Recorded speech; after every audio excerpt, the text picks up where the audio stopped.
जय हिंद। अगले वीडियो हमने आपको सेंस ऑर्गन्स के आंख के बारे में जानकारी दी थी और आज हम टीथ के बारे में जानकारी लेंगे। देखिए जो हमारा दांत है, यह दांत जो हमारा ये पाचन तंत्र का सबसे महत्वपूर्ण भाग होता है। क्या होता है? यह पाचन तंत्र का सबसे महत्वपूर्ण भाग होता है और दांत के अध्ययन को हम ओडोंटोलॉजी कहते हैं। क्या कहते हैं? ओडोंटोलॉजी कहते हैं। अब देखिए दांत, जो हमारा दांत है यह सबसे कठोर ऊतक का बना होता है। किसका बना होता है? यह कठोर ऊतक का बना होता है और यह हमारे हड्डी में नहीं आता। किसमें नहीं आता? यह हमारे हड्डी में नहीं आता। यह हड्डी में होता है लेकिन हड्डी में नहीं आता। और दांत को सबसे ज्यादा क्षति फ्लोरीन की मात्रा बढ़ने से होती है। जो हमारा दांत है इसको सबसे ज्यादा क्षति मतलब हानि फ्लोरीन की मात्रा बढ़ने से होती है। अब देखिए दांत को दो भागों में बांटा गया है। कितने भागों में बांटा गया है? दो भागों में बांटा गया है।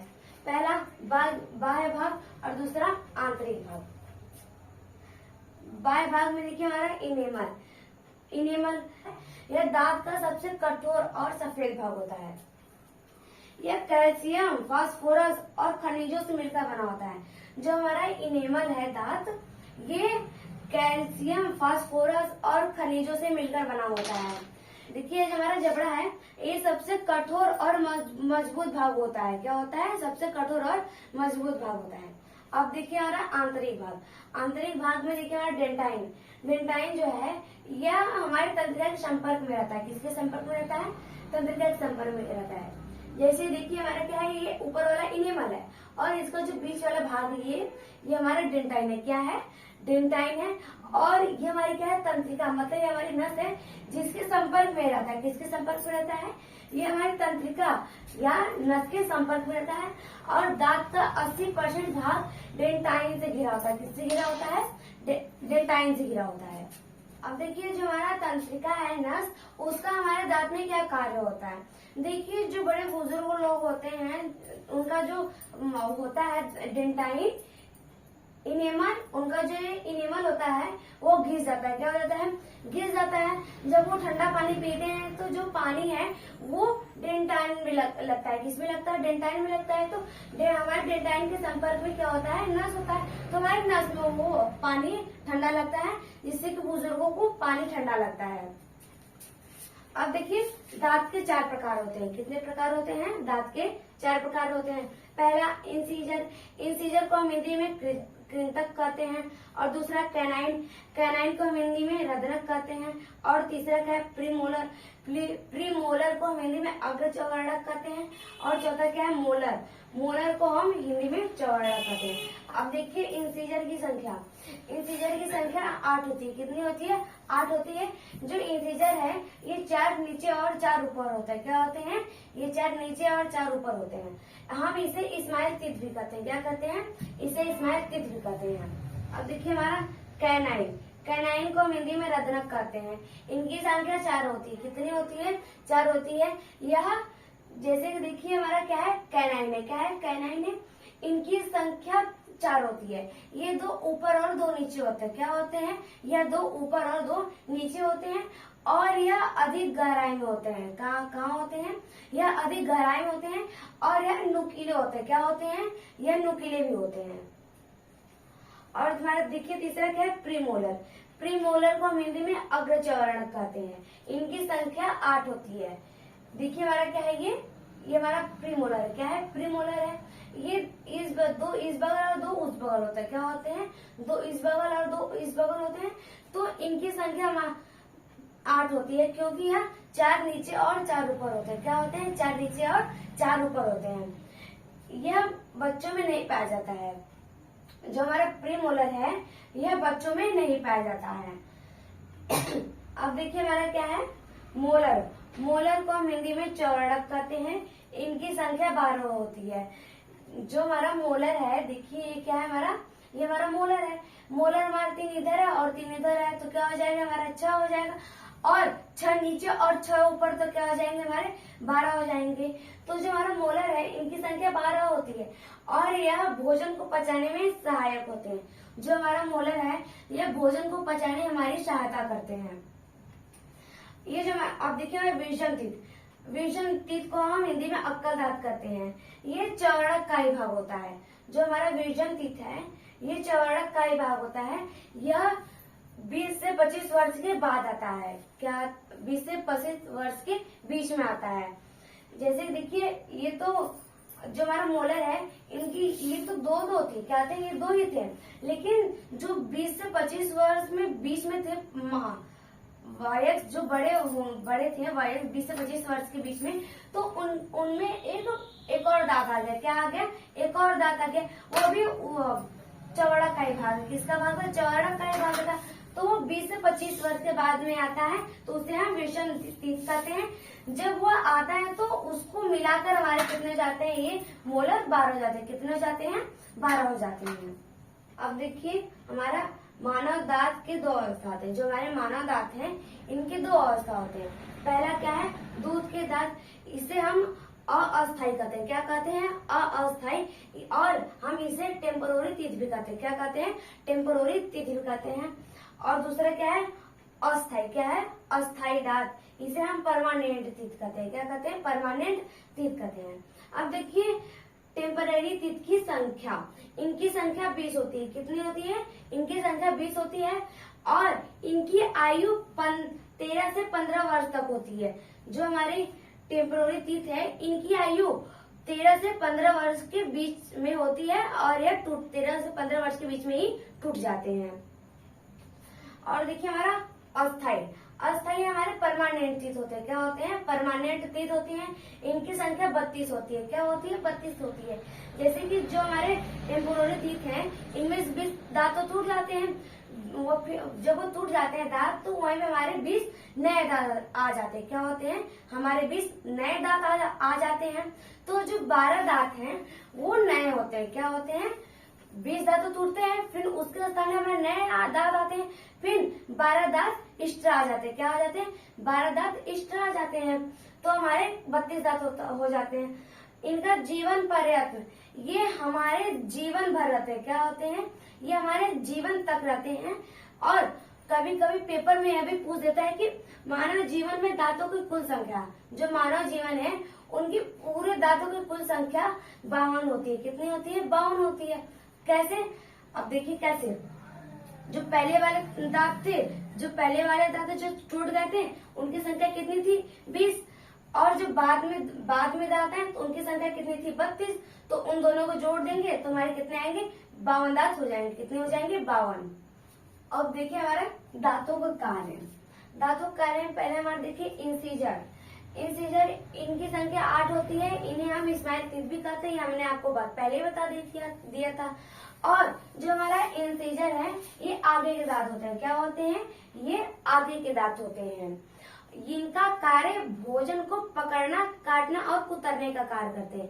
ये जो इंसीजर है, इनका कार्य भोजन को पकड़ना, काटना और कुतरने का कार्य करते हैं। अब देखिए हमारा कैनाइन, कैनाइन को हिंदी में रत्नक कहते हैं। इनकी संख्या 4 होती है और ये अधिक गहराई तक पाए जाते हैं।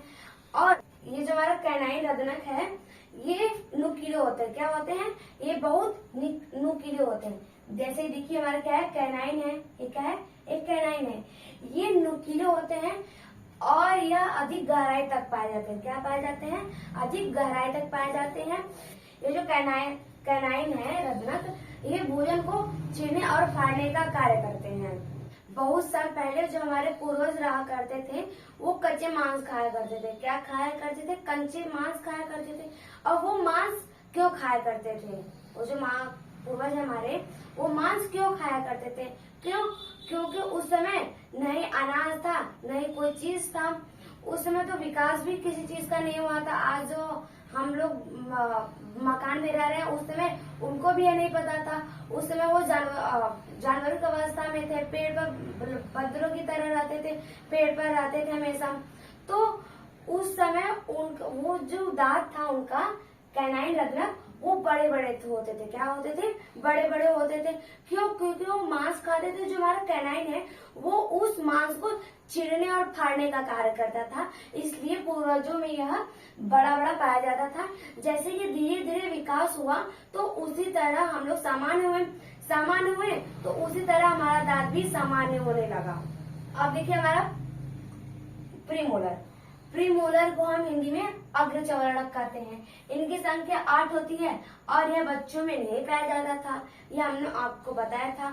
अब देखिए इसका कार्य, ये जो हमारा प्रीमोलर है यह भोजन को चबाने का कार्य करता है। क्या करता है? भोजन को चबाने का कार्य करता है। जैसे देखिए हमारा क्या है? प्रीमोलर। ये जो हमारा प्रीमोलर है यह भोजन को चबाने या पीसने का कार्य करता है। क्या करता है? भोजन को चबाने और पीसने का कार्य करता है। देखिए जो हमारा मोलर है यह भोजन को पीसने और चबाने के साथ साथ यह भोजन को लार्वे में मिलाने का भी कार्य करता है। क्या करता है? भोजन को पीसने और चबाने के साथ साथ भोजन को लार्वे में मिलाने का भी कार्य करता है, जिससे यह हमारे भोजन को पचाने में सहायक होता है। अब देखिए दांत का सूत्र। दांत का सूत्र ऐसे क्या हो गया? इंसीजर, कैनाइन, प्रीमोलर, मोलर, और उसके बटे भी यही रहेगा। क्या रहेगा? वही रहेगा इंसीजर, कैनाइन, प्रीमोलर, मोलर गुणे 2। क्या रहेगा? गुणे 2। चलिए अब हम दांतों को 2 भागों में बांटते हैं। अब जो दांतों का सूत्र है पहले हम उसे देख लेते हैं। पहला हमारा देखिए क्या है?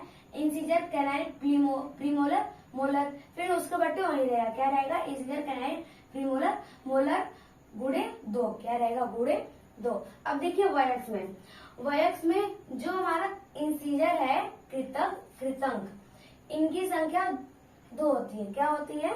2 होती है। आधे भाग में बांटे तो आधे भाग का हम पहले देख लेते हैं। इनकी संख्या 2 होती है, तो हमने वयस्क में इंसीजर की संख्या हमने 2 लिखी है और कैनाइन की संख्या कितनी है? 1। कितनी है? 1। तो हमने कितना लिखा है? 1। और प्रीमोलर, प्रीमोलर की संख्या कितनी है? 2 है, तो हमने 2 लिख दिया। और मोलर की संख्या कितनी है? 3 है। कितनी है? 3 है, तो हमने क्या लिख दिया? 3। फिर वही चीज रहेगा। क्या रहेगा? उसके बाटे हम क्या करते हैं? 2, 1, 2, 3, वही सेम चीज रहेगा और उसके गुणे 2 कर देंगे। अब आप इसको ऊपर वाला जोड़ लीजिए। क्या होगा? 2, 1, 3, 3, 2, 5, 5, 3, 8 होगा। 8। फिर आप नीचे वाला जोड़ दिए वही होगा, तो आप उसका गुणा कर दीजिए। ऊपर वाले में ऊपर का गुणा कर दीजिए और नीचे वाले में नीचे का गुणा कर दीजिए। तो ऊपर वाले हम गुणा करें तो कितना आएगा हमारा? 16, और नीचे वाले भी गुणा करें तो कितना आएगा हमारा? 16। जब इसको हम जोड़ देंगे तो कितना आएगा हमारा? 32 आएगा। कितना आएगा? 32 आएगा। हमने वयस्क में तो देख लिया, अब देखते हैं हम बच्चों में।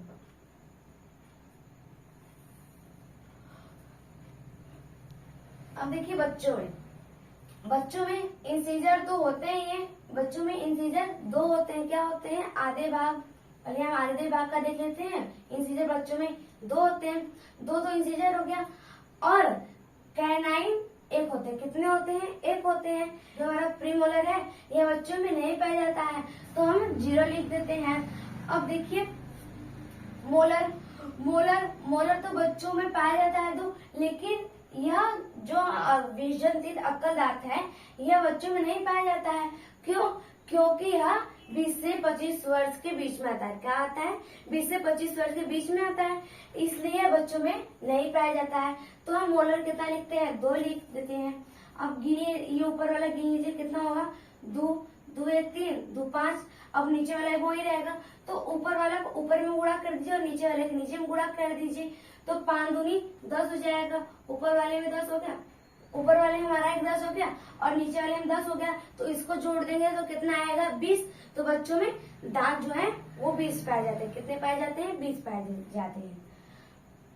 अब देखिए दांतों के बनावट के आधार पर दांत 2 प्रकार होते हैं। दांतों के बनावट के आधार पर दांत 2 प्रकार के होते हैं। पहला समदंती और दूसरा विषमदंती। अब देखिए जो समदंती है ये होता क्या है? समदंती जिनका दांत एक समान हो, जिनका सारा दांत एक समान हो, उसे हम समदंती कहते हैं। क्या कहते हैं? समदंती कहते हैं। जैसे कि सांप, बिच्छू, मछली, मगरमच्छ आदि जो जीव हैं ये समदंती होते हैं। क्यों? क्योंकि इनका जो दांत है ये दांत ये एक समान होता है। अब देखिए विषमदंती। विषमदंती जिनकी दांत की संख्या अलग अलग होती है। क्या होती है? दांत की संख्या अलग अलग होती है, उन्हें हम विषमदंती कहते हैं। क्या कहते हैं? विषमदंती कहते हैं। विषमदंती में जैसे कि मानव, बकरी, भेड़ आदि जो कुछ स्तनधारी जीव जो हैं वो विषमदंती होते हैं। क्यों? क्योंकि उनकी जो दांत की संख्या है यह अलग अलग होती है। जैसे कि मानव में दांत 4 प्रकार के होते हैं, उसी तरह जो गाय, भैंस, भेड़, बकरी हैं, उनकी तरह हमारी तरह भी उनकी भी दांत कई प्रकार की होती हैं। जैसे कि मानव में जैसे कि इंसीजर, कैनाइल, प्रीमोलर, मोलर पाया जाता है, उसी तरह गाय, भैंस, भेड़, बकरी पाए जाते हैं, इसलिए हम उसे विषमदंती जीव कहते हैं। क्या कहते हैं? विषमदंती जीव कहते हैं।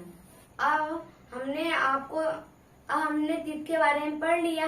अब इसके अगली वीडियो हम आपको मानव कंकाल के बारे में जानकारी देंगे। धन्यवाद।